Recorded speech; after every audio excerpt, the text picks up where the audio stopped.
Hello friends, જય શ્રી કૃષ્ણ. સ્વાગત છે તમારું મારી ચેનલમાં. તમારા બધા જ ફ્રેન્ડને હેપી ગણેશ ચતુર્થી. તો ગણેશ ચતુર્થીમાં ગણપતિ દાદાને ભોગ ધરાવવા માટે આપણે મોદક બનાવતા હોય છીએ. તો આજે આપણે મોદક બનાવવાના છીએ પ્રસાદમાં ધરાવવા માટે. તો આજે આપણે રસમલાઈ મોદક બનાવીશું, જે ખૂબ જ સરસ બને છે. તો ચાલો આપણે બનાવવાનું ચાલુ કરીશું. ફ્રેન્ડ્સ, રસમલાઈ મોદક બનાવવા માટે સૌથી પહેલાં તો તમારે મિક્સર જાર લઈ લેવાનો છે અને ખાંડ લેવાની છે. અડધો કપ ખાંડ છે, એમાં 1 ટેબલ સ્પૂન જેટલી ઓછી લીધી છે મેં. ગળાશ તમે વધારે ઓછી તમારા ટેસ્ટ મુજબ કરી શકો છો. અને અહીં 2 થી 3 એલચી લીધી છે, ફોલીને લઈ લીધી છે. હવે આને આપણે ખાંડને પીસી લેવાની છે, ત્યારબાદ આગળ બતાવો. તો ફ્રેન્ડ્સ, જો તમે જોઈ શકો છો ખાંડને આપણે સરસ પીસી લીધી છે. હવે આપણે પનીર લઈ લેવાનું છે. અહીં 200 ગ્રામ પનીર લીધું છે, હોમમેડ છે. તમે બજારમાંથી પણ લઈ શકો છો. પનીરને પહેલાં નાના ટુકડામાં આ રીતે કટ કરી લેવાનું છે. આ પનીરને પણ આપણે મિક્સર જારમાં ખાંડની સાથે જ પીસી લેવાનું છે. એટલે પહેલાં આ રીતે ટુકડા કરી લેશું, જેથી સરસ આસાનીથી બધું મિક્સ થઈ જાય. આ પનીર જે આપણે ટુકડા કર્યા એને આ ખાંડ દળી છે એમાં એડ કરી દેવાના છે. હવે અહીં ટોપરાનું ખમણ જે ઝીણું આવે છે એ લીધું છે, 1/4 કપ લીધું છે, એ પણ એડ કરી દઈશું. હવે આ બધું જ પાછું સરસ પીસી લેવાનું છે. પીસવામાં જો ન સરખું પીસાય તો 1-2 ચમચી દૂધ તમે એડ કરી શકો છો. તો પહેલાં આ બધું આપણે મિક્સ કરી લઈશું. તો તમે જોઈ શકો છો સરસ મિક્સ થઈ ગયું છે. પનીર ને ટોપરાનું ખમણ, ખાંડ બધું સરસ આ રીતે થઈ ગયું છે. હવે આ મિશ્રણને આપણે એક વાસણમાં કાઢી લઈશું, ત્યારબાદ આગળની પ્રોસેસ કરીશું. તો ફ્રેન્ડ્સ, આપણે બધું મિક્સર કાઢી લીધું છે એક પ્લેટમાં. તો હવે તમારે એક પેન લઈ લેવાની છે. નોનસ્ટિક લ્યો તો વધારે સારું છે. એમાં આપણે એડ કરીશું 4 ટેબલ સ્પૂન જેટલું દૂધ લઈ લેવાનું છે. ને રસમલાઈ મોદક બનાવી છે. અહીં 2 ટેબલ સ્પૂન જેટલી તાજી ઘરની મલાઈ લીધી છે, જે 1 દિવસ કે 2 દિવસની તાજી જ હોવી જોઈએ. વધારે વાસી નહીં લેવાની. તમે મલાઈની જગ્યાએ ઘીનો પણ યુઝ કરી શકો છો. એ મલાઈ એડ કરી દેશું. અને એક જે પાઉચ નાનું આવે છે મિલ્ક પાવડરનું 10 રૂપિયાનું, એ અહીં મેં લઈ લીધું છે, એ પણ એડ કરી દેશું. આ બધું જ સરસ પહેલાં મિક્સ કરી દેવાનું. લમ્સ ન રહે એ રીતે મિલ્ક પાવડર અને મલાઈ બધું સરસ થઈ જવું જોઈએ મિક્સ. એ રીતે મિક્સ કરી દઈશું. પહેલાં અત્યારે ગેસ ઉપર નહીં ચડાવવાનું, એ વાતનું ખાસ ધ્યાન રાખવાનું. મિક્સ કરી દઈશું. ત્યારબાદ આપણે ગેસ ચાલુ કરી અને મોદક બનાવવાનું ચાલુ કરવાના છીએ. જો આ રીતે કરશો એટલે સરસ આસાનીથી મિક્સ થઈ જશે.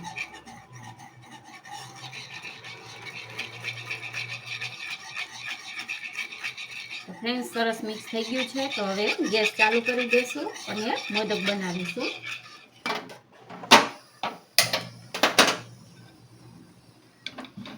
ગેસની ફ્લેમ મીડિયમ રાખી દઈશું. આ જે પનીરનું આપણે મિક્સર કર્યું છે એ હવે એડ કરી દેવાનું છે તમારે.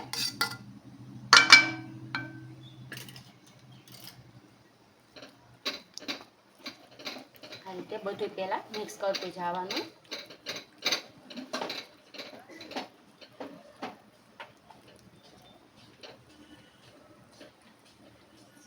મિક્સ કરશો ને એટલે એક રસ થઈ જશે, થોડું ઢીલું થશે. આપણે ખાંડ એડ કરી હોય એટલે.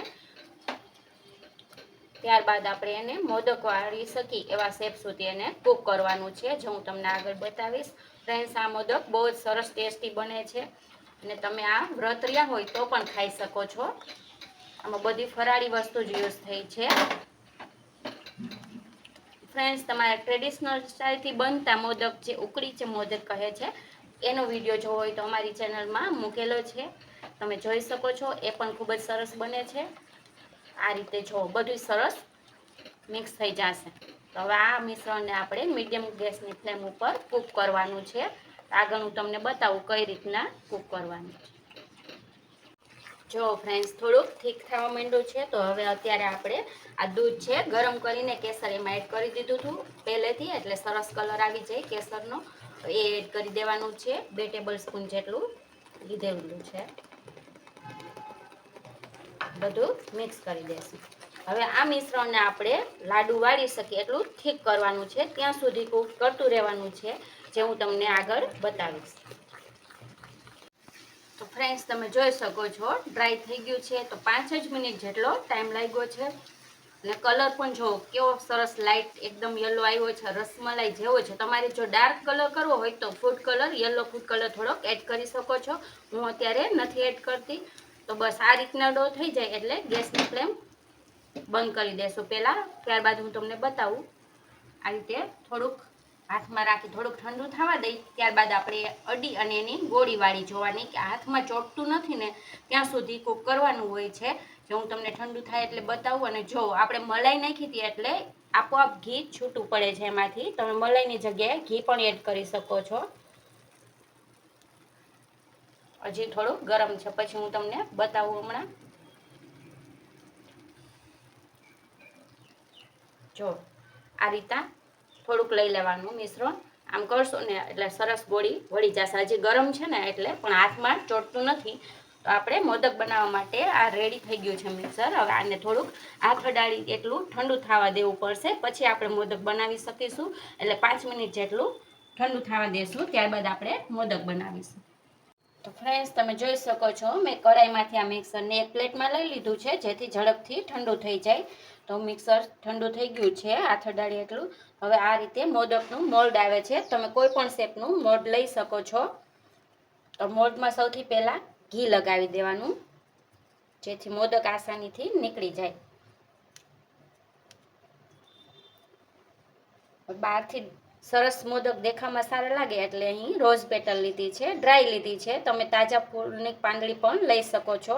એ ઘી લગાવ્યું છે એટલે સરસ ચોટી જશે.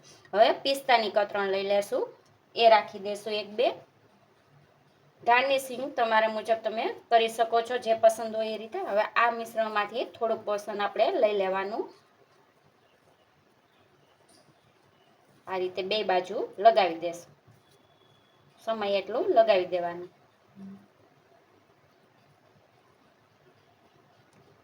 હવે બંધ કરી દેવાનું મોદક એકદમ ટાઈટ. વધારાનું જે હોય એ કાઢી લેવાનું મિશ્રણ. નીચેથી પણ એકદમ પ્રેસ કરી દેવાનું. જો સરસ થઈ ગયું છે. હવે ખોલી લેવાનું છે ધીમે ધીમે. આ રીતે ધીમેથી ખોલશો અને ઘી લગાવ્યું હશે એટલે આસાનીથી મોદક બહાર આવી જશે. તમે જોઈ શકો છો કેટલો સરસ દેખાવ લાગે છે. આપણે રોઝ પેટલ ને પિસ્તા રાખી છે એટલે આવી રીતે મોદક બનાવી લેવાના છે. બધા જ મોદક આપણે બનાવી લેશું. ફ્રેન્ડ્સ, આ રસમલાઈ મોદકમાં તમે મિલ્ક પાવડરનો જરૂરથી યુઝ કરજો. એનાથી ને સરસ માવા જેવો ટેસ્ટ આવે છે, કારણ કે આપણે માવો એડ નથી કર્યો આમાં. આ રીતે બધા જ મોદક બનાવી લેશું આપણે. તો ફ્રેન્ડ્સ, સરસ મજાના આપણા રસમલાઈ મોદક બનીને તૈયાર છે. તમે જોઈ શકો છો. અને ટેસ્ટી તો એટલા બને છે કે તમે ગણપતિ ઉત્સવમાં એકવાર તો જરૂરથી તમે ટ્રાય કરશો જ અને બહુ જ ગમશે તમને. તો તમને મારી આ રેસીપી ગમી હોય તો લાઈક અને શેર કરી દેજો. ને ચેનલ ઉપર જો નવા હોય તો ચેનલને સબસ્ક્રાઈબ કરી દેજો. અને મોદક બનાવીને કોમેન્ટ જરૂરથી કરજો કે તમને કેવા લાગ્યા મોદક અને કેવા બન્યા છે. તો ફરી મળીશું બીજા વિડીયોમાં. તો બધાને હેપી ગણેશ ચતુર્થી.